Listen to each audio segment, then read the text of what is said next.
ahantu tutari tumenyereye igihugu tutari tuzi kandi tukabifata nk'ibintu bidasanzwe kubera ko ari umuryango musha Imana ikingura. Tubaze chance na uyu munsi uri imvute ndishimye. Iki mwabwira abakunzi banyu bari muri kiriya gihugu cya Canada?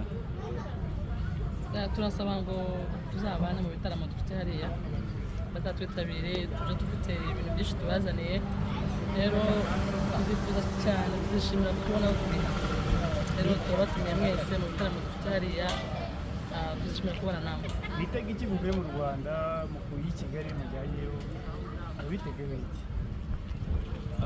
Ubundi ku bakristo nta biba bidasanzwe uretse gusa umwihariko kuba mu bantu. Ni ukuvuga ngo Ben na Chance nta na rimwe bigeze baba muri Canada.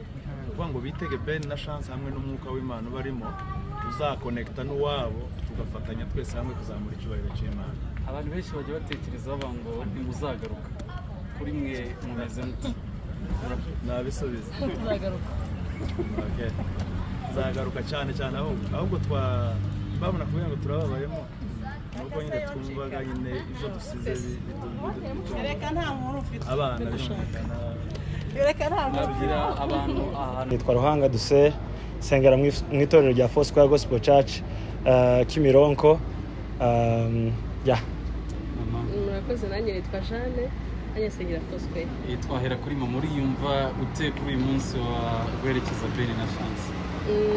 Ni byiza kandi birashimishije cyane kuko ni intambwe ikomeye mu by'ukuri bateye nkabo ku giti cyabo, ariko kandi no muri rusange nk'abanibyo ba gospel kuba bagiye kuvuga ubutumwa hariya ni ibintu byiza kandi bishimishije. Nta rungu muri busigarane cyane, birumvikana turarisigarana amezi angana gutya, ariko uko biri kose kuvugana birahari, nta kibazo, amavideo kuri arahari, nta kibazo tuzagira. Ruha, muri yumva ute kuba muri Foursquare pastor yagiye uyu mwanya?